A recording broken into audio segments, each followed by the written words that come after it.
Hey guys, it's Nathan. This is episode number 20 of The Nathan Seaward Show. The Nathan Seaward Show. Personal conversations with powerful men. Hey guys, welcome to the show. Thanks for tuning in for episode number 20 of the show. I'm so excited that we got to episode 20 and there's more to come. And it's all thanks to you guys. So I want to take this opportunity to say thank you for tuning in every week, for sharing the show around on Facebook, liking it, commenting it, subscribing on iTunes, messaging me, and just telling your friends. I appreciate it so much. It allows the show to be spread around by word of mouth. And I really, really appreciate it. The show keeps growing every week, and it's all thanks to you guys. So thank you so much. It helps to keep me motivated, hearing from you guys and knowing that you're enjoying the show and that it's making a little bit of a difference out there in the world. Some exciting things coming for the show. I've got Di Henwood, famous New Zealand comedian, coming on the show.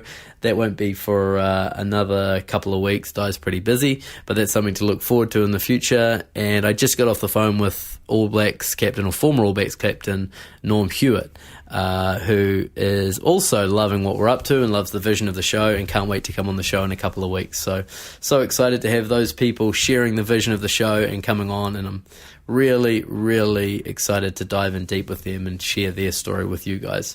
Personally, for me, I'm just drawing to the end of a very busy work period. I'm still offering 100 free, powerful coaching sessions with me, which is something I'm only going to do once because it's hard work, but I'm really enjoying the challenge. I've got 27 scheduled calls on the book, so there's still a lot more sessions available if you want to get in and get a free session. It's no obligation, it's just a chance for you to experience my coaching and maybe get a little bit of direction in your life or in your business, and you're welcome to book that at any time. You can go onto my calendar online. It's at meetme.so/Nathan R. Seaward, and anyone is welcome to go in and book that there. It pops up on my calendar with your details, so I'll see that if you do that. So that's been pretty busy. That's kept me really busy the last couple of weeks, and I noticed myself starting to get a little bit exhausted, a little bit run down, and those of you that know me know that I'm always struggling with this inner drive to make a difference and do more, and kind of battling that with needing to slow down and get some rest, which I'm not very good at. I kind of have this feeling like that if I stop, that everything will go away. I have this deep feeling that if I just stop now, then, I don't know, I'm going to lose everything. Everything's going to disappear. And also, if I stop, that I'm going to kind of collapse. So I kind of end up in this, this constant drive, struggle, keep adding things and keep striving forward and forward and forward and more and more and more, and eventually get to breaking point, which is a cycle that I'm very familiar with and one that I'm not keen to keep repeating. So I'm off to Hawaii. Shinya and I are going to Hawaii for the next 2 weeks, and we're just going to relax by the beach, which I'm so excited about, just to put the phone and the laptop away and just chill out and recover to come back stronger. So that's going to be me. Episode next week is already in the can, so that'll be pre-recorded, so you'll get another couple of episodes before I'm back in Japan to record the next one. This week I spoke to a really interesting guy, Jiro Taylor. Jiro had such a fascinating story and a backstory that I didn't really know about. You'll hear all about it, but he was raised by a Japanese mum, British father in Hong Kong, and his mum was and still is heavily into the Jehovah's Witness religion, which defined a lot of Jiro's life. And then he's been on an epic journey, literally traveling all around the world, been high up in the corporate ladder, been number one in a huge corporation in London and Hong Kong, and is now running a really cool company called the Flowstate Collective that is helping individuals and now more and more the collective world find more flow so that we can be more in harmony. He's got an amazing story. We had an awesome conversation. I know you guys are going to enjoy it. And we start off when I ask him to tell me a little bit more about his upbringing in Hong Kong. So enjoy this personal conversation with the powerful Jiro Taylor.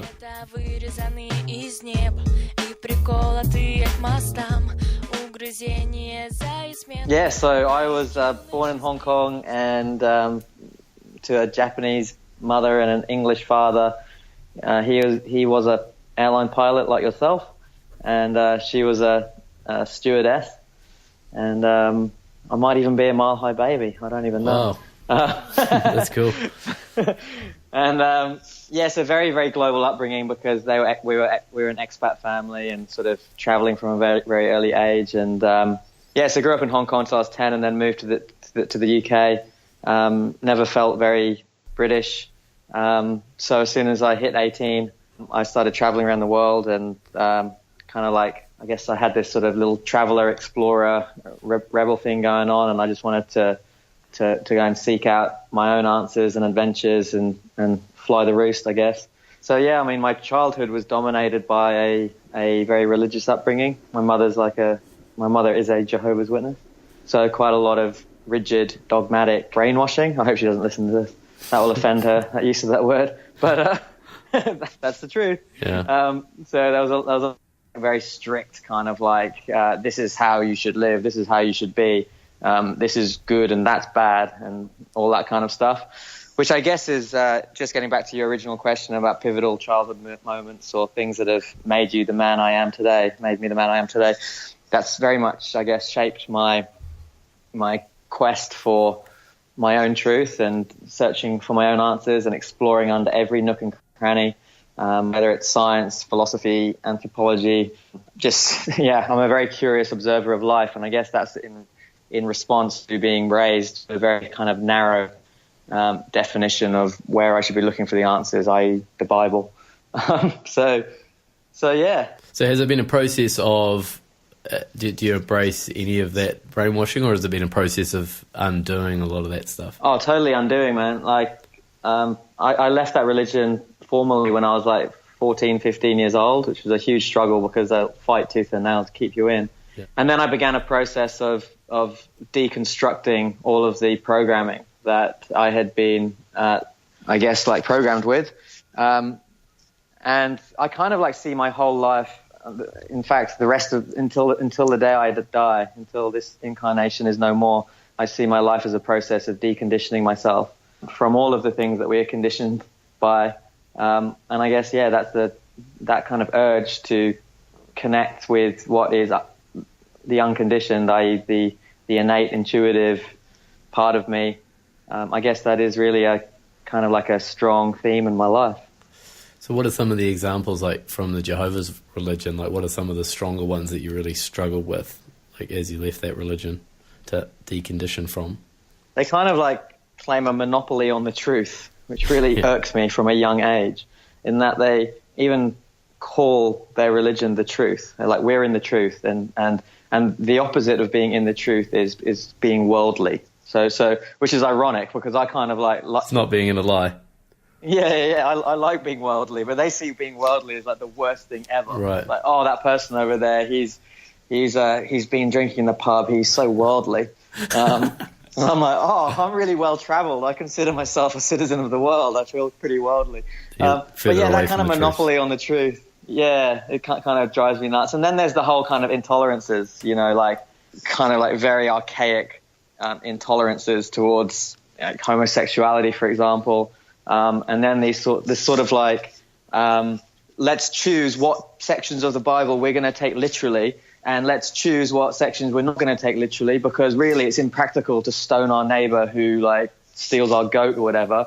But we'll stick hold of the passage that says we won't have blood transfusions, and we won't do birthdays and Christmases, and we won't be friends of homosexuals and things like that. I just found it all very arbitrary and kind of artificial, the way they kind of picked and chose stuff that apparently this dude 2,000 years ago might or might not have said. Wow. So there you go.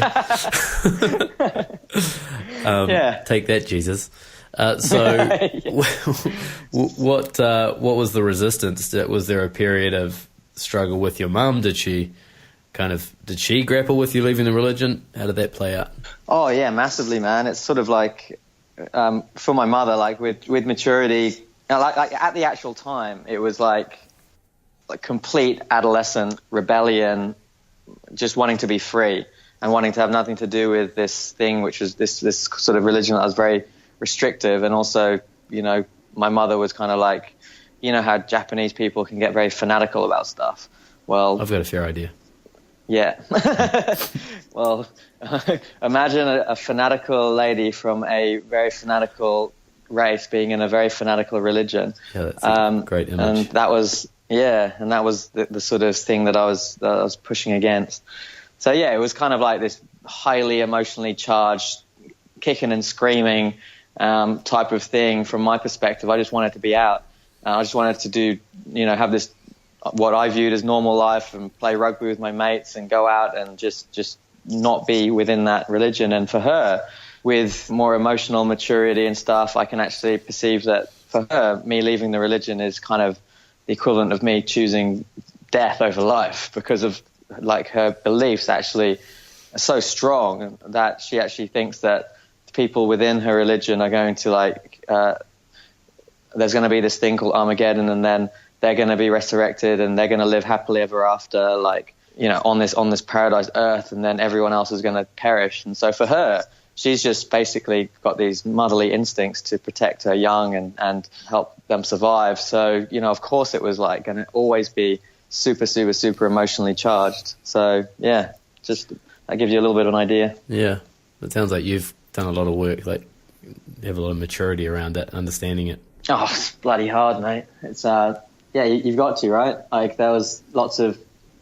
I guess my 20s, and I'm 37 now, and my relationship with my mother is still not epic because we're simply so far apart. There's this gigantic chasm in between us.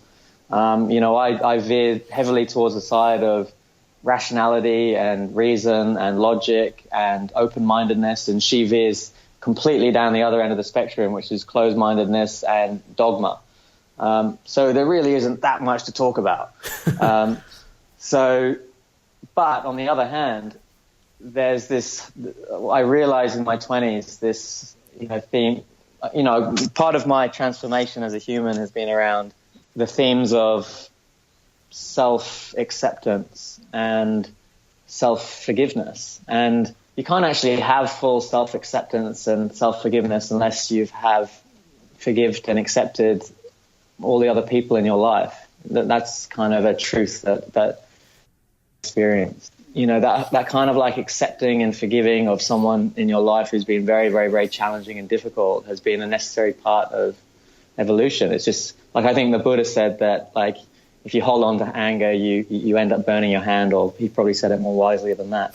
But I mean, I was just, holding on to resentment against my mother was never ever going to lead to joy and happiness and compassion for me. So, I went through a process of doing the work necessary to perceive through the lens of empathy and compassion, and kind of like put myself in her shoes and try and feel what it would feel like for her. That's definitely been one of my practices to deal with that relationship. Is there any way that it's been a blessing? Oh, hugely, man. Like imagine if you, from the age of 5 years old, so 5 to 15 years old, like every Saturday, every Sunday, you put your little like uniform on and you carry your Bible literature and you go around knocking on doors, and you're just going up to complete strangers and you're pitching a religion to people who 99.999% of the time are really uninterested. Like, think about the resilience and the tenacity and like the bounce back ability that you develop from that. I think like when I think about the career that I leapt into when I was 25 years old was headhunting, which is kind of like a consultative form of sales. A lot of like cold calling and a lot of talking to clients and pretending you know about what you don't really know that much about. And you really have to have a thick skin if you're going to survive in that game. And I was actually like very successful in that industry.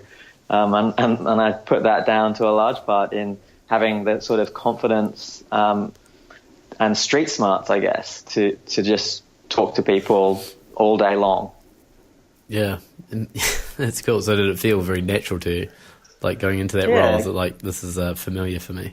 Yeah, I guess. I mean, it's very different. But just this idea of dealing with setbacks, resilience. Yeah. Like thick-skinnedness, I guess. Like I've noticed in my life that, some people really, really, really struggle with knockbacks. And, it can take a long time to bounce back from something like that. But I don't really have that thing.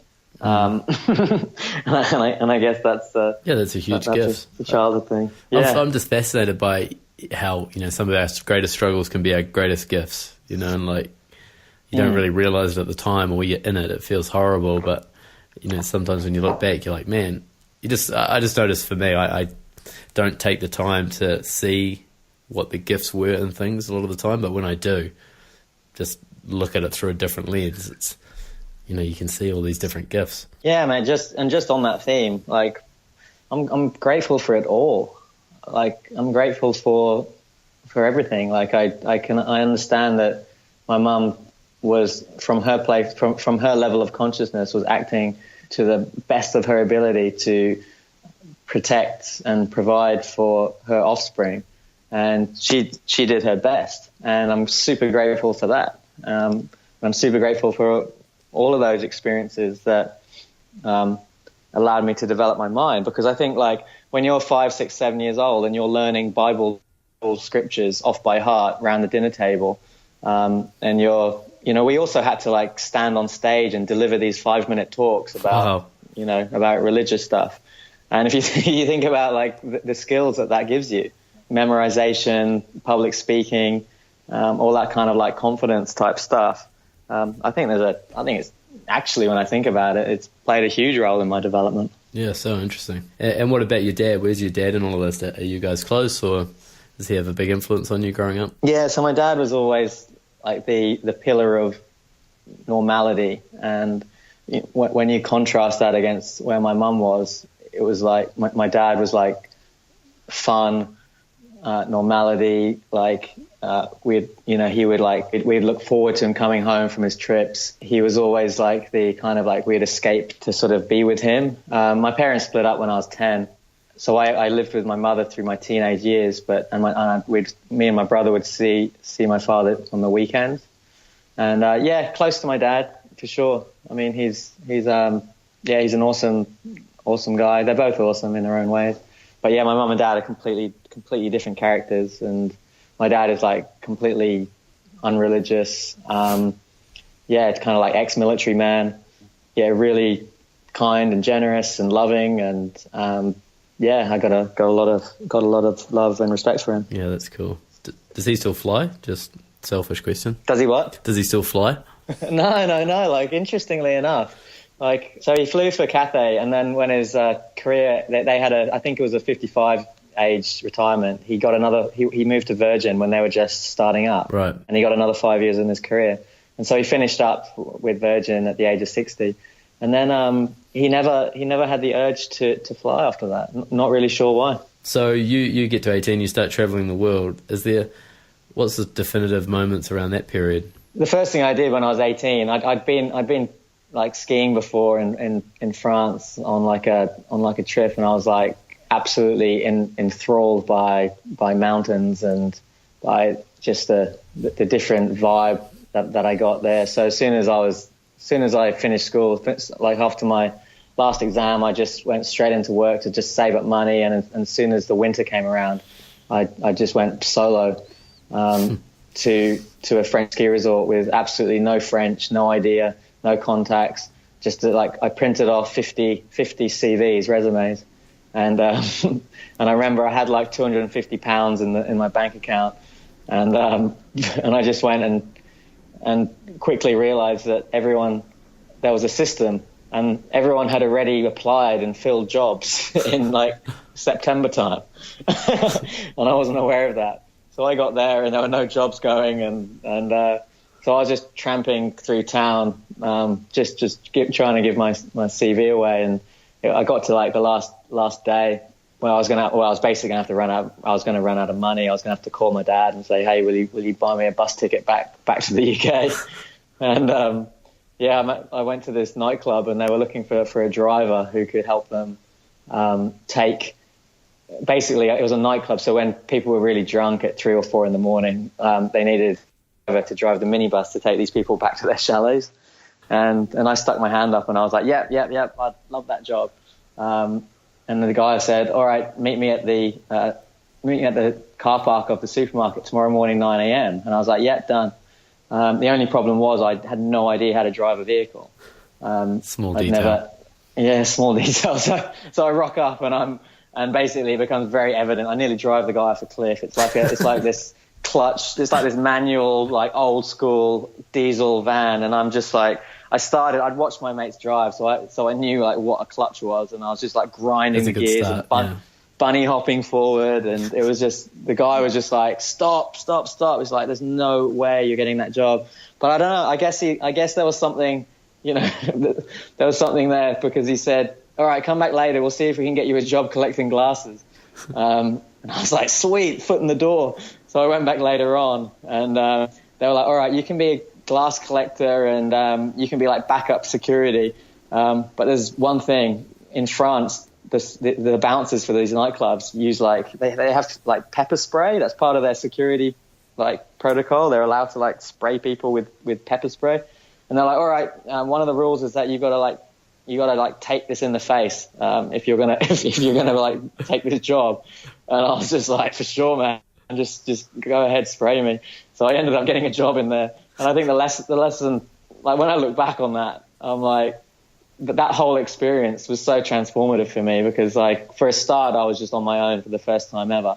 And I was just kind of like making shit happen and making up as I go along. And I guess just learning the art of like street smart kind of like, I know that there was a big lie involved there, and there was potentially a life-threatening lie to other people who are going to be in my minibus. But I mean, that kind of like thing about, I guess, making your own opportunities, just doing what you've got to do sometimes. That was kind of a big lesson for me. It seems like that's quite intrinsic in you. Yeah, maybe. Yeah, I think I am very opportunistic. I think that's definitely very intrinsic in me, is that opportunism. So after that time in France, I was sort of like completely bitten by the adventure bug, and like the next few years of my life were kind of molded around surfing and snowboarding. So I did university, which was fantastic. I did a couple of years living in America as part of that university degree. Then after that, I didn't want to join the corporate world. All my mates were joining like banks and law firms and accountancy firms and all sorts of stuff like that. And that felt like a terrible idea to me. So I went and became an English teacher in Japan instead. So I spent my 23rd and 24th year of life, in Japan, like mastering the art of karaoke and sushi eating and very important arts. Very important arts, mate. I'm sure you've tasted a few of them. Absolutely. Did you speak Japanese? Did your mum speak Japanese with you? No, so she was like really on a quest to learn English. We spoke English at home. She tried a little bit of the bilingual thing with my older brother, but by the time I came around, it was just pure English. So I didn't know any Japanese when I went to Japan. And part of the reason why I went there was to learn enough so that I could go visit my mum's family, my uncle, my aunties, my cousins, and go and hang out with them and connect with them. And yeah, that was a very rewarding part of my adventure in Japan. Yeah, it's an interesting part. Having a whole family, one whole side of your family that doesn't speak the language that you speak, must have been an interesting piece in itself. Yeah, man, it's kind of confrontational, my Japanese wasn't that great, and they call it inaka in Japanese, like countryside, like these like fully rural people. So it was really eye-opening. You know this because you live in Japan, but what we see of Japan from the outside world is this high-tech, fast-paced, modern state, but that's Tokyo and Osaka and a couple of other cities. The rest of Japan is like super low tech and really agricultural and kind of like technologically like really, really behind. Would you agree? Yeah. I think like Japan in itself is just a place of paradox. The whole thing is just full of paradox. Yeah. So my cousins who are like, I guess like similar generation to me, like not even email addresses or like, just literally just not connected in that way that we take so for granted these days. No mobile phones. Also, it was kind of like going back in time.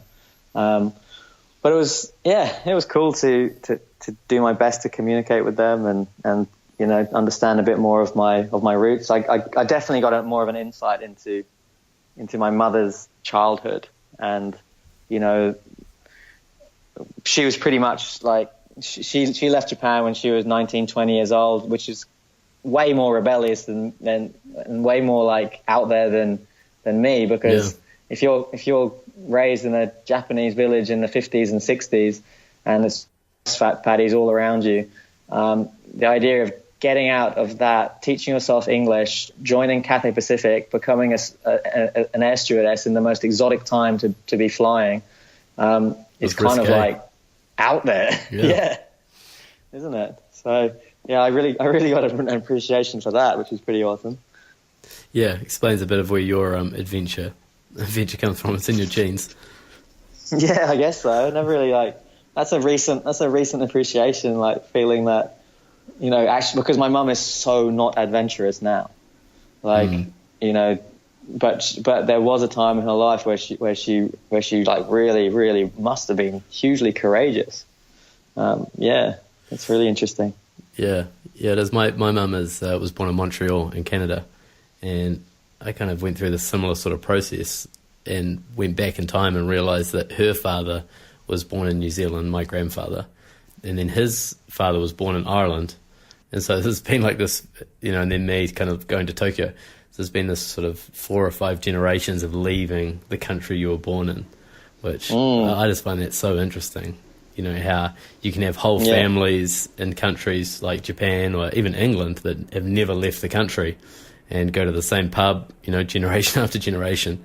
And then I could look at my family and see that generation after generation, everybody's left and gone exploring the world. It's like there's got to be something to it, you know? That is fascinating, yeah.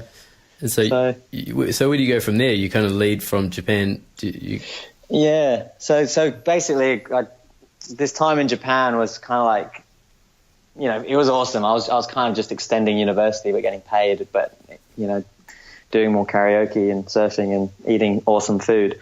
But it was always like destined to end, because I knew that my lie in Japan for the long term.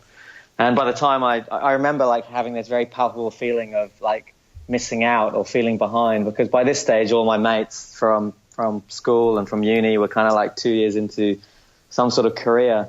And I remember having this very, very, very strong sense that there was this kind of like version of success that I was really not aligning with.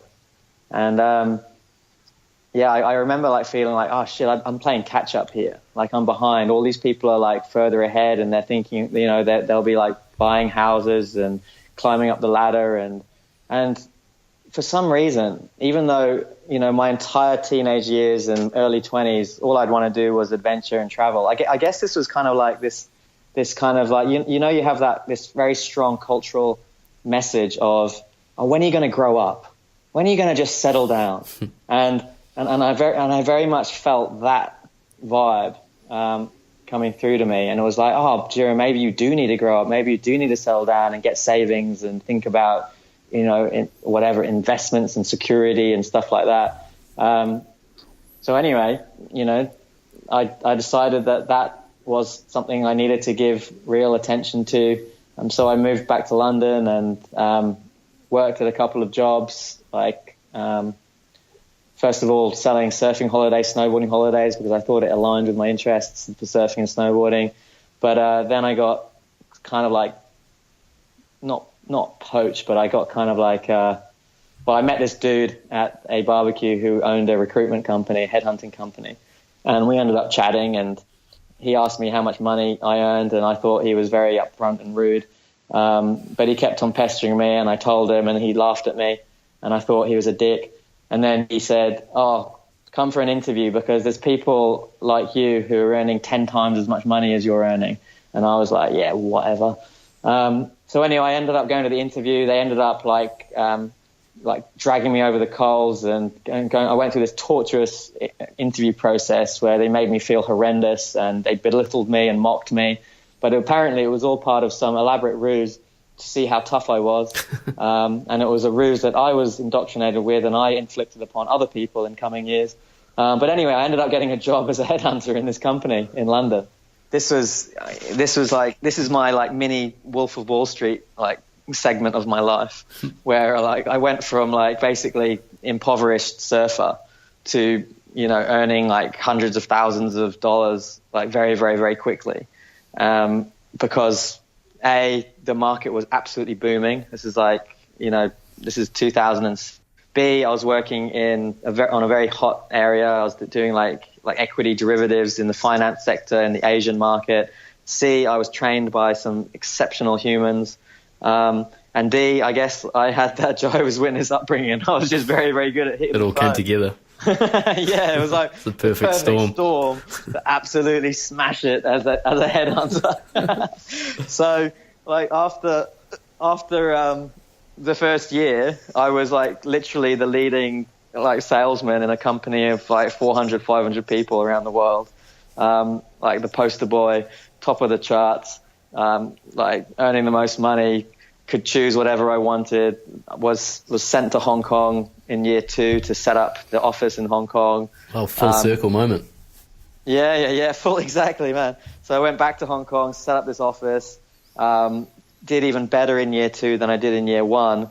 And if you can imagine, this was like, you know, that sort of job, it's like full carnage. Like you're working hard, you're partying hard, you're going out with clients, there's money just flying around everywhere. You've basically got 25-year-olds with more money they can spend. And it was just full carnage party mode. And I was just getting like ridiculously unhealthy and imbalanced. And this interesting process started to happen where I began to feel increasingly insecure and afraid. And I began, like the more money I had, the more afraid I became of losing it. And, you know, I became very one-dimensional in the way I was thinking. It was all, I don't have enough. I've got to have more. I've got to have more. I was basically just caught in this cycle of accumulation and like career-driven frenzy and like completely fueled by all. If you can imagine like the adulation, kudos, and ego validation that was just heaped upon me because I was this guy who was doing really, really, really well. That it must have been enjoyable for you, doing something that you were really good at. Oh man, there was an element of joy to it all because we were flying high. You know, we were doing massive deals. You know, we were closing. I remember this one deal I closed, like earned the company I was working for like £400,000, which was like $1.2 million at the time. And I was the person who orchestrated that deal, and I got paid like $250,000 just for closing that particular deal. And, you know, of course, you're 26 years old and you're earning a lot of money and, you know, everyone's patting you on the back and you've got this career ahead of you which just, you know, looks amazing. And that's one side of the coin. On the other side of the coin, you've got physical unhealthiness, like just smashing beers and smashing Coke and just doing all of that sort of stuff Monday till Sunday. You've got emotional kind of degradation because you're just like riding this wave of like extrinsic validation. You know what I mean? It's like it's not there was no inner work being done.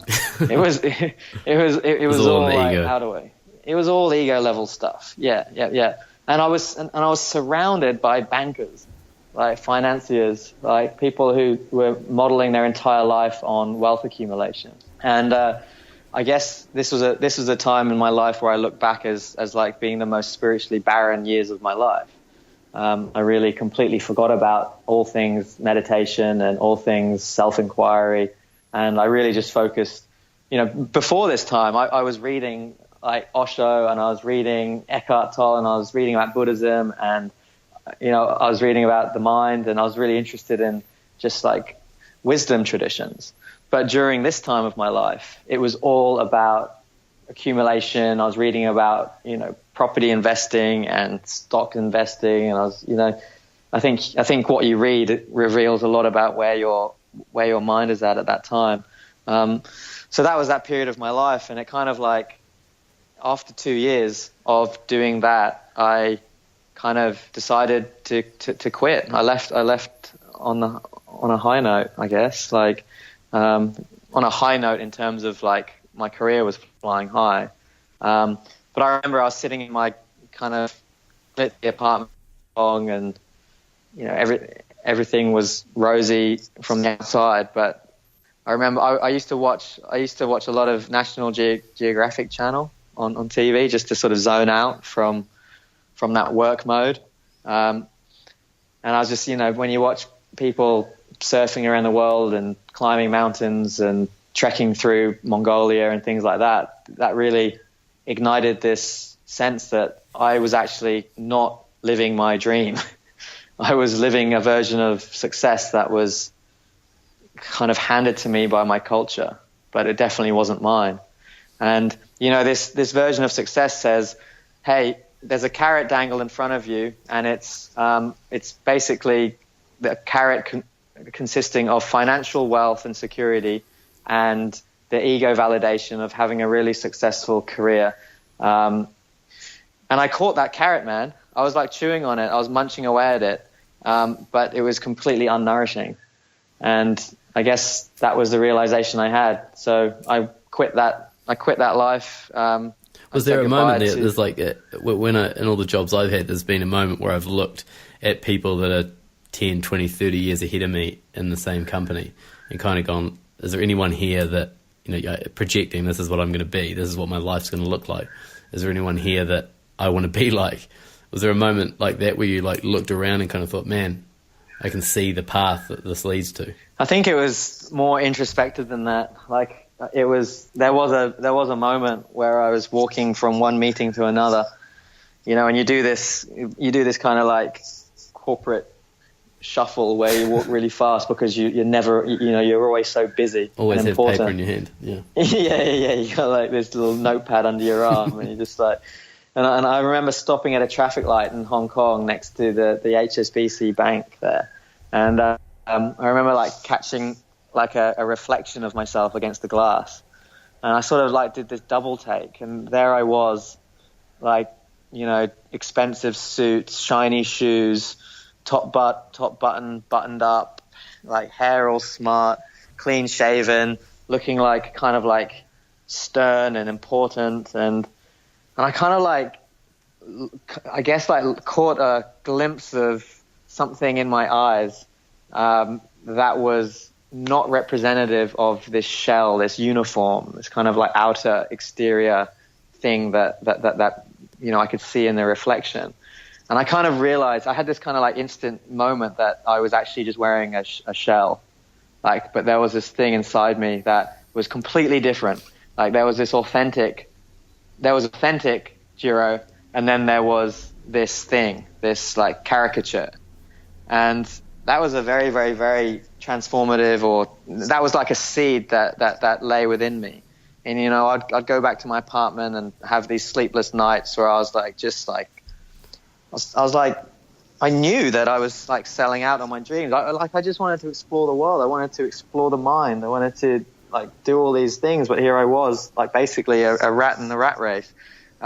Keeping myself stuck in it through fears of not having enough money or not being enough. And these kind of like fears kept me awake at night. And I had this realization that I was selling out on my dreams, and living someone else's life. And like, they festered away. And until I reached a point of desperation / bravery where you're like, all right, I'm just going to do it. And so I quit, and I did what you're about to do, and I moved to Bali for some R&R, and I actually spent the next 1.5 years immersing myself in, I guess you'd call it, spiritual practice. Like I was doing a lot of embodiment, I was doing a lot of yoga and qigong. I was meditating every day. I was feeding my mind with nourishing wisdom. I was washing myself clean from the inauthenticity that I had been soaking in. And I was allowing something innate to emerge during those 2 years traveling around the world.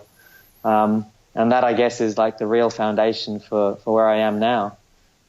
Because the life that I live now, 9 years after that moment of leaving Hong Kong, is the full manifestation of that path I put myself on towards living authentically, living a life of intentional design, learning what is beneath all the conditioning and all the fears, and plunging into life with this whole new energy of abundance and trust and surrender. And yeah, I guess that's been awesome because here I am today living it. And could you see, like, if you go back to that moment before you left, is there a way that you could be or feel how you're feeling now and still be in that corporate environment? Or are they kind of, do you feel like they're at odds with each other completely? I think that's a very astute question, and it's something that I've given much thought to, because I think it's really, like, you're absolutely bang on. Like the first thing you said is what I feel is accurate. Of course, there is a way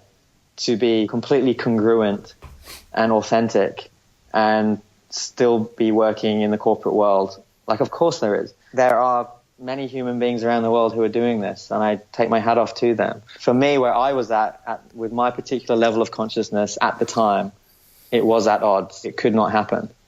But could I now go back to that world and do that job and still retain my integrity?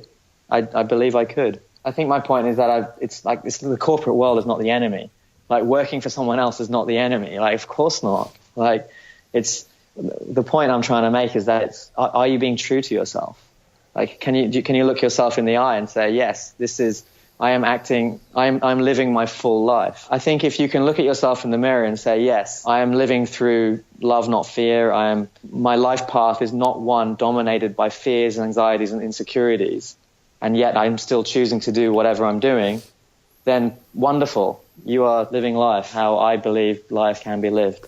That's awesome. I notice in myself that I can kind of dress up living from fear to look like I'm coming from a loving place. Does that make sense? Like, I can I can kind of make it look like, oh, I've got this great life and I'm doing this and I'm living the life I love.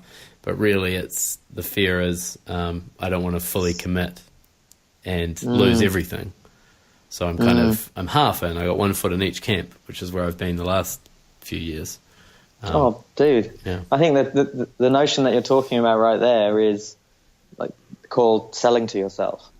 And I think that, like, a large percentage of the world sells to themselves that this is good enough, that what they're doing is good enough. Partly just as a survival mechanism, to get through. I think that the change begins with awareness. Like, awareness is kind of like everything. Like, when you become aware of something new, then you can begin to make a change from that. Like, and this kind of idea of avoiding truth. We touched on this before when we were talking about like this idea of avoiding just being still because of this fear of what you might see.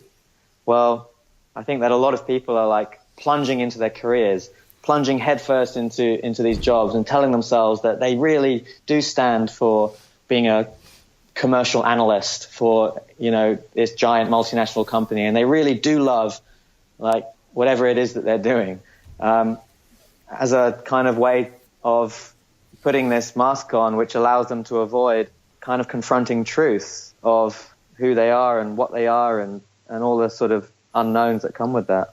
I don't even think people are that aware generally. It's more like, this is good enough. Like, this is close enough. I'm not fully self-expressed and I'm not fully following my dreams, and I don't feel great all the time. But I'm there. This is a nice balance between discomfort and comfort, security and doing something that I kind of enjoy, and providing for me and my family, and not getting too bored. It's more like a game of balance than a game of like, okay, how can I live a life that I'm fully coming from this place where I'm fully just doing what I love, I'm giving my gifts, I can just be, I don't have to do anything. I think you're absolutely right, man. I think like once you tick off, like I think what Maslow's hierarchy of needs and various other psychological models have shown us is that there's a few things that we really have to tick off, like physical survival and getting emotional survival, feeling hugs and validation and love and support. And then, we're kind of like winning. We're surviving, like if that's what you call winning. But then there's this next level, which I guess one can only become conscious of this next level when one has gone there, I guess. But it's this moving beyond survival to I guess, what you might call thriving, or I guess it's where you start asking yourselves questions. And I think that a lot of humans go through this, around the ages of somewhere around the age of 30. I was actually reading this book, which I can't remember what it's called, but it talked about how, Jesus, Buddha, Muhammad, a lot of these other sort of mystical people throughout the ages, but also like non-mystical people like Isaac Newton, Einstein, a lot of these people like went through significant shifts in consciousness around the age of 30. And at that age started asking themselves different questions and started perceiving themselves through a different lens and asking themselves, I guess it's like we feel immortal.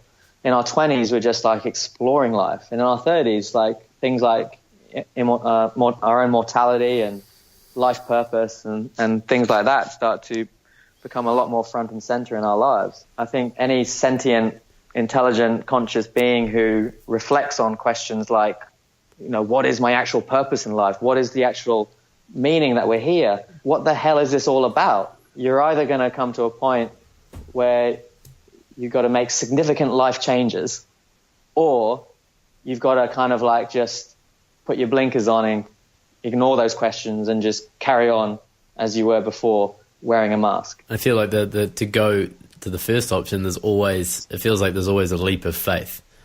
At some point, you have to jump into the unknown. Yeah, for sure. It's never an easy path where it's like, oh, okay, well, you're in this life where you're not that aligned with your true purpose. But if you just come over here, there's a three-point process to get you to follow your purpose. And it's profitable and it's easy and you're going to feel great.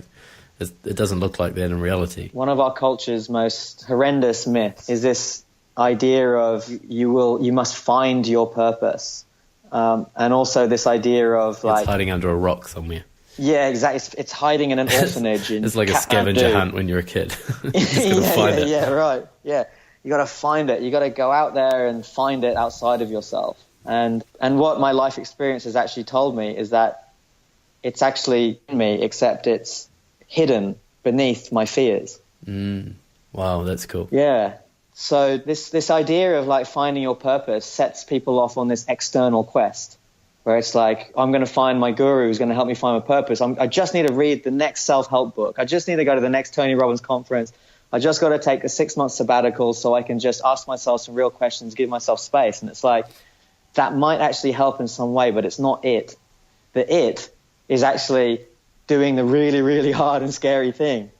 And what's coming to my mind is this David Attenborough like nature documentary where there's this really confronting and sort of like gut-wrenching little clip of this fluffy little bird like perched in this nest on this 2,000-foot cliff, and it tries to take its first flight out of the nest and it just completely fails and it ends falling, just like a dead weight, just falling and smacking rocks and cliff and bouncing and bouncing and bouncing. It feels like it's going on forever. And you're just wincing, like, as you're watching this. It's just like, oh, poor bird. It's completely dead, 100% dead. And then it gets to the bottom of the cliff and it just bounces off the ground. And then it sort of like shakes itself down and starts flapping its wings and manages to take its first flight. And you're like, holy shit. Like, this is the way nature works. We actually have to like experience pain and suffering, and we actually have to challenge ourselves for us to actually experience that thing called purpose and growth. And this is something that I 100% believe in. Like the Joseph Campbell, who's like a mythologist, anthropologist, very beautiful writer, said that the cave we fear to enter holds we seek. I think this is so true. So for anybody out there who's feeling that lacking of purpose and meaning, I really do feel that using our fears, like the things that we're actually terrified of, as actual like tangible signposts, as the cave to go into. What were some examples for you? Oh man, good question. I'll give you some good examples. Like starting my entrepreneurial journey was like a massive cave for me to enter. So basically, when I had this 2-year period of wisdom seeking and sort of like inner growth and transformation, and decided to move to Australia, and I was like, okay, I want to live here, but it's not that easy. You have to like get a visa. So it was like, gosh, the only way for me to get a visa is like for me to go back into the rat race and join a company that's going to sponsor me. So I did that, and that was an interesting couple of years. And then I like always knew that I wanted to start my own business. And leaving like the security of a well-paid job to make the plunge into entrepreneurship was a huge cave that I feared to enter, and it's a big one for everyone who begins that journey. You know, to go from certainty to uncertainty, to go from structure to complete unstructure and chaos and all of that stuff, and to basically just try and survive. And it required a whole bunch of financial. Another cave that I entered during that same time as me starting my first business was breaking up a relationship to a person I'd been with for 5 years, and I was actually engaged to, and we were set to get married. And that's tough. You know, looking back in hindsight, the relationship was completely toxic. You know, we were both living in fear. We were both in a relationship because of the fear of not being in a relationship. Yeah. And so I started up this business. She was actually like a business partner at the time. And so we broke up. The business struggled. There was no money coming in. There was only money going out. And I was going through a breakup. And it was very, very, very, very, very painful. But the treasure that I got from that was unbelievably potent. I look back at the 6 months that followed that breakup as kind of like the most powerful manure that was cast upon the field of my life, in the terms that it was stinky. It was just manure. But yet the fertility of that period of my life was profound. Well, actually, let's talk about the pain. So the pain of this breakup. I wanted to touch on that part. Like, it's exactly what I was talking about before, that where you're in a relationship, you can kind of make to look like a loving thing, but actually the driving force is a fear of being alone. Oh, fully. That was completely it. Fear of being alone, and also like that strange kind of like fear of hurting the other person, even though you are hurting the person. That's a really big one, actually. I hear that one a lot. Yeah. It's just kind of like... as if like being in a kind of fearful, loveless relationship is not hurting them. Isn't it paradoxical? Yeah. I think it's just kind of like co-joined dynamic that happens in so many relationships. This kind of like two individuals actually become one, propping themselves up, like intertwined in so many aspects. And it's like, you know, you get these co-joined twins, and it's like the parents are faced with the choice, and the doctor's like, oh, if we separate them, they'll die. So it kind of becomes like that. It's like, oh shit, if this relationship ends, will she die? Will she kill herself? Like these are actual thoughts that I think go through a lot of people's minds. It's kind of a weird form of narcissism. Totally. Like, how did this person live without me? I know. I'm so important that how could they possibly live without me? Totally, man. Yeah, I remember feeling that. You know, but also just feeling like just hopelessly sad because it's the ending of a relationship is a grieving process, because you're actually grieving the death of a fantasized future. So you fantasize, as a couple, you fantasize about this future, you fantasize about these unborn children and what they're going to look like, what features they're going to have of me and her, and what traits, and what are we going to name them, and you fantasize about, you know, growing old together, and these people and these kids growing up, and you having grandkids, and all these sorts of things you fantasize about, which is kind of natural and unavoidable to an extent, maybe, I don't know. But then when the relationship ends, that dies, and that is incredibly painful. It's almost like this. It's almost like a kind of like future you dies, or what you thought was future you dies. So a part of you definitely dies, and for me, it felt like this grieving process. And I remember just kind of curling up in bed, being unable to leave the house, and just like racking my body with uncontrollable tears and weeping for weeks. And then, you know, at the same time, I was going through this very, very valuable process of introspection and almost like picking over the carcass of the relationship and going through this process of like, okay, how did I contribute to that? What is it about me? What were my actions, beliefs, thoughts, behaviors?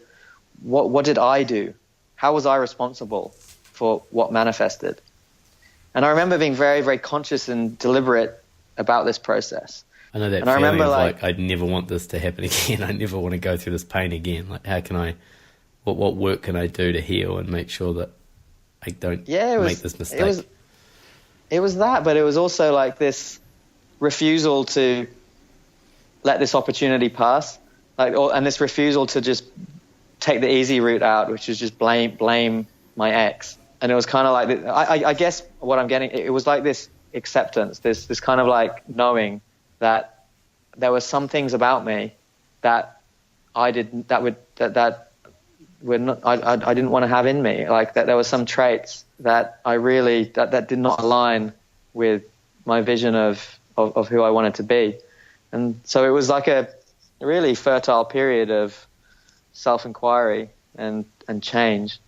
And, I think it was, very transformative in hindsight. And it kind of like set the platform for me to kind of like recreate myself. And once again, as habit dictates, I took myself off to Bali and had a few weeks of, just being by myself really. And I learned how to free dive. I went on a meditation retreat. And I experienced one of the you have these periods in your life, Nathan, where there's just an increased amount of synchronicity and serendipity. And I had one of those beautiful experiences of my life for a period of weeks where I would just wake up and with no agenda and just go walking and find a cafe to have breakfast, and then something about the way that I was would attract someone to come and have a chat with me, which would open up the doorways for me to go on some sort of adventure where I would meet someone else or have some sort of awakening. And it was just like one thing flowing into another thing flowing. And I was really having a very profound realization about energetic state, about the state in which we are in each and every present moment dictates everything in life. It dictates like what we attract into our life. It attracts what people feel from us. And I guess this is like kind of this period of my life merging with that corporate world kind of like desire to just get out and create my own future, kind of blended into the next business that I set up which was Flowstate, which is the business that I run now. And in the Flowstate, I guess it's called the Flowstate Collective. And Flowstate, for anybody that isn't aware, is a state of consciousness in which we are fully immersed in what we are doing. It's a thoughtless state, an egoless state, a timeless state, this blissful state of harmony with the rhythms of life. And everybody out there has felt this state, definitely as children. And if you're a surfer or a skier or a singer or a dancer, really immerse yourself in any sort of pursuit that you love and you understand well, then you've definitely experienced this thing called flow. And I began to immerse myself in psychology and neuroscience of flow. And I blended it into what I had learned when it came to meditation and spiritual practice. And that kind of intersection became this area in which I began to design my life around.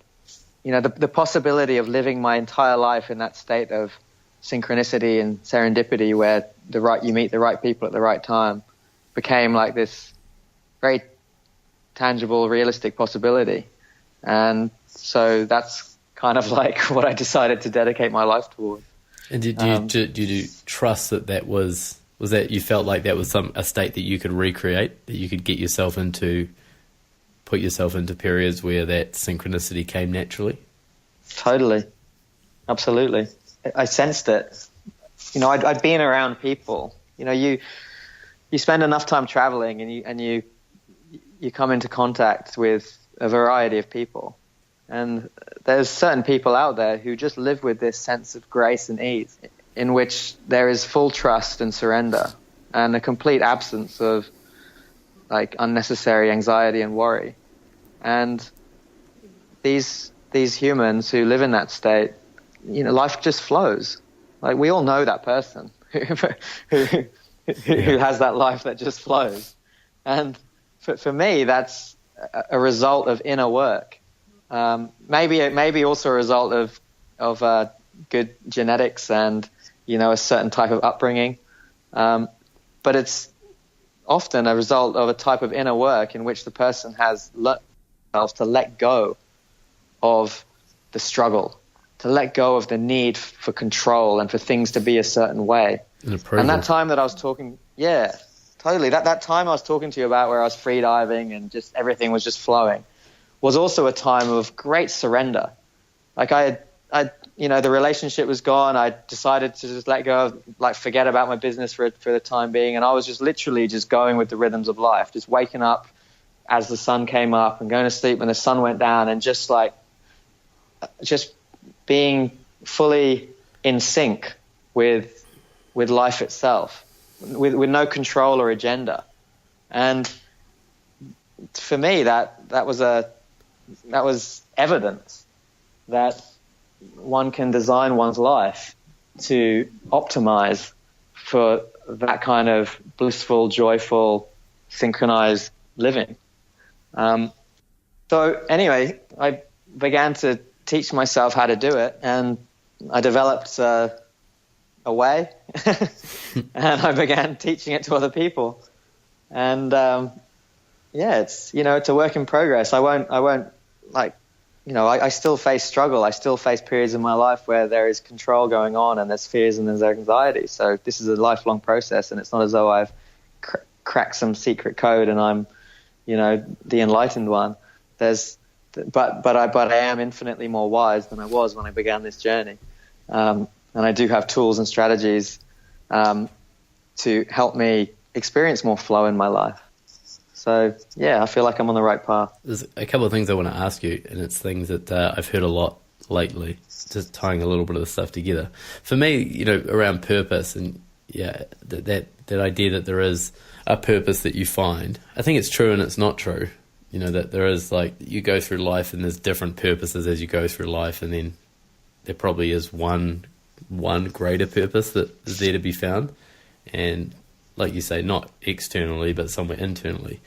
And what I've found is my purpose has become to find my purpose, and not as a destination, but the purpose is just to find your purpose and look under rocks and travel and speak to people. That's been a big shift for me, because I was definitely in and what I hear a lot is people going, I'm just waiting to find my purpose, or I'm just, if I meditate a little bit longer, maybe it'll come to me in a dream, and then I can ... What feels true to me is that finding one's purpose, just that language is kind of like this external quest. Whereas what feels true to me is this allowing purpose to emerge from within. And, it's a very subtle distinction, but what I'm talking about is creating the space in one's life, but also going on adventures and exploring and stepping outside of your comfort zone and having different types of conversation with different people, and really living a rich and diversified life. Because it's creating the conditions. Exactly. That's creating the conditions for emergence. This word emergence is something that's resonating so strongly with me these days. I spend a lot of time in nature, walking through forests and looking at trees, and just when we look at nature, everything is a process of emergence. A giant oak tree coming out of a seed is a process of emergence. Like it comes from within. So how do we, I guess the question becomes, how do we set the conditions for this emergence of purpose to occur? We talked about fear before and how your purpose is sort of like buried underneath your fears. I definitely think that that's one very practical route to allowing one's purpose to emerge. But I also feel like this process of deconditioning that we've spoken about a little bit is another very fruitful avenue to pursue. And this is like a very tangible process of understanding all the different ways in which we are programmed, in very subtle ways, like don't talk to strangers is something that every child in the Western world has probably heard from some authority figure. True, and it's like, why not talk to strangers? There's such this, and that's just like a very simple example of this energy of fear infiltrating our consciousness and informing who we are as people. Yeah, the stranger's going to hurt you. And that's just one simple but yet profound way in which our lives have become more infused with fear than trust. But becoming aware of all of those beliefs and stories that we tell ourselves. And when I'm talking about beliefs and stories, like the dominant one in all of our lives is the beliefs and the stories that we have about ourselves. The whole "I'm not good enough" thing that is kind of like a cultural plague. It's almost like we all have to go through that rite of passage, like to get to the other side. We have to go through that thing where we feel like we're not good enough. We're just not enough. We're dumb enough. We're too dumb, or we don't have enough of this or enough of that. And it's like the more people I speak to, and you'll know a lot about this, mate, because you're doing this 100 coaching. What are you calling it? Yeah, 100 coaching conversations. People. Yeah. So you'll know a lot about how widespread this thing of "I'm not good enough" is, and I'm just fascinated by this, and I lived through this. Like I had many years of my life thinking I'm not good enough. That's what kept me in this. That's what kept me from, living to my full potential. Because all right, I'll accept that what I'm doing because I'm not good enough to do the other thing that I secretly really want to do. And really it's almost like this just came up for me this morning. Around. I didn't realize it was that, but it's such a simple go-to to such a good place to look, that I'm not good enough. And for me, I just realized that I've been pushing so far up against my edge, confronting a lot of fears lately. And, starting a podcast, having a conversation like this is challenging. It's not, as it's not a simple thing, right, to take on. Coaching people, coaching strangers, that responsibility is difficult. Leaving a career is difficult. And I just felt kind of constantly stressed out by all those things, right? Well, that's what I would call it, anxious and stressed out. And I kind of thought, well, that's natural. You're doing stuff that's difficult and you're pushing, you're challenging yourself. So you're going to feel, you're going to feel something, right, about that.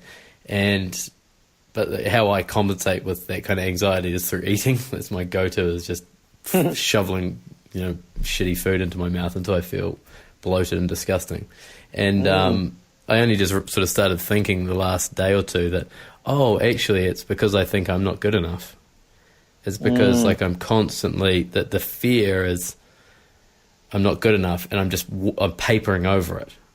So I'm doing these podcasts, I'm doing conversations, and there's this fear there, and I'm just kind of pushing through it. But actually it's this big weight of I'm not good enough sitting there, and I'm just trying to pretend it's not there. And just push through it. Totally, man. And I think it's an ever-present thing. Like it's our ego, right? And our ego is there to protect us, and it's almost like that's an ever-present thing. Certainly for me, as I've shifted into different like levels of awareness, and I've taken on different challenges and had success in different ways, like that voice is always there. It's just like your response to it can change, and I've got a lot of automatic mechanisms that I have that remind me of the opposite, that I am and more than enough. I cannot be less than enough. I am infinite. I use mantras. I write down how amazing I am all the time. Like not to toot my horn, but to rebalance the equation, because that whole I'm not good enough thing, it's just so imbalanced. It's like, so we have to actually go through this process of reminding ourselves of all the ways in which we are wonderful human beings, you know? And so this is like reminding ourselves of our wins, going back to our childhood, and reminding ourselves of all the awesome things that have led to this reality that we're currently living, reminding ourselves of our values, like just doing a whole bunch of like very intentional work to rebalance that equation that tilts to the negative. And I feel this cultural piece pop up, this like New Zealand, Australia cultural piece pop up when you say like that, of being like, no, be modest, be humble, don't be arrogant, don't talk yourself up. Totally. Yeah. Yeah. Oh, massively, man. It's like, you know, it's interesting you talk about that sort of like tall poppy syndrome, and the Brits are just the same, man. They'll cut you down with quicker than you can get up. But whereas in America we see this sort of like, you know, it's different there, right? And you know, a lot of it's kind of like irritating, but you got to hand it to them. They've got this real like culture of like, I'm going to fail to succeed, and I'm going to get knocked down and come back stronger, you know. And it's why there's so much, you know, Elon Musk is not doing what Elon Musk is doing in Auckland or Sydney. Well, he's celebrated, isn't he? He's celebrated in those countries. Yeah, like yeah, exactly, man. Yeah. So anyway, I think, celebrating our wins is like just, it's an awesome practice, you know, and celebrating other people's wins and allowing the people that we love in our life to know how much we appreciate and respect them, and all the, like, saying it, letting people know, like I'm constantly telling my best friend, Steve, like the specific things that I appreciate about him as a human, you know, like, and being very, very specific there. Like, and getting away from this whole laddie culture where you're like, oh, you can't talk about things like that, and being like, man, I really, really appreciate like your honesty and your integrity and all these sorts of things. Like, I can't think of any off the top of my head now, but like just being honest and authentic, I think is like, we love you, Steve. Yeah, we love you, Steve. Yeah, man. That's awesome. Another thing I've got written here, and again, it's something I keep hearing, and I'm just interested to get your perspective on it, is a bunch of people have said to me this week, oh, you're so lucky that you've got something else to go to outside of your career. Like, I don't have anything. I'm not good at anything else, so I got to stay in this job. And I was like, it's just, I've heard it's popped up a lot, and I thought I'd just throw it out there to discuss. Yes, it's the same narrative as but you know, it's easy for you because you're passionate about something, and I'm not, and you know, I'm just not passionate about anything. Yeah. And it's like, hang on a second, passion is not something that's just hand delivered and gift wrapped in some little box that says, here's your passion. It's like, you got to go out there and be a beginner at stuff and be crap and learn and fail. And like surfing, for example, is a passion of mine, but there was like years and years of basically just getting like salt water up my nose and flailing around like a seal, like before I could actually reach this point of actually having joy and passion for it. Like, that's just the same as that thing that you described. The whole beauty of it is the going out and creating the thing from nothing, and you know, like facing the fears and being bold and adventurous, and that's where the change comes. It's that actual stuff. Like, there's this dude called Gotha. He had this amazing quote which I had pinned up on my wall when I was going through tough times, but it said something like, whatever you can dream, go forth and do it. Boldness has a genius to it. Boldness has this sort of inherent quality in it that changes you as a person, that enables you to attract opportunities. And it's actually the boldness, the bravery, the courage that actually allows that whole process to actually happen. So to all the people who are feeling like passionless, don't feel lucky that they have this thing, it's like, well, you haven't yet been brave enough and bold enough to go out there and experiment with enough stuff and fail at enough things to actually learn that thing that you're going to be passionate and good at. Yeah, you're right. Perfect answer. And I think it's like it's another way to kind of not an I guess it is an excuse. It's a way to kind of go, oh, that's for you, not for me. Yeah. Yeah. Cool. Yeah, man. Yeah, It's we been can a great chat. talk forever about this. Is there anything that you're up to at the moment? Like, you've been very gracious coming on the show. Is there anything you want to share, or you want the people to go and check out of yours? Or if people want to find more of you, where can they go? Yeah, so all of my work is at www.flowstate.co, flowstate.co. And that's, I've got a podcast, the Flowstate Performance Podcast. Awesome. I'm going through a bit of a shift at the moment. I'm sort of like moving into this new realm of working with companies and organizations to transform the culture of them, and to work with leaders of businesses to help them transform their level of awareness. Because I'm basically just interested in how I can contribute in the most meaningful way in my life. I've just reached this stage where I just want to collaborate with people. I just want to do stuff that actually makes a difference.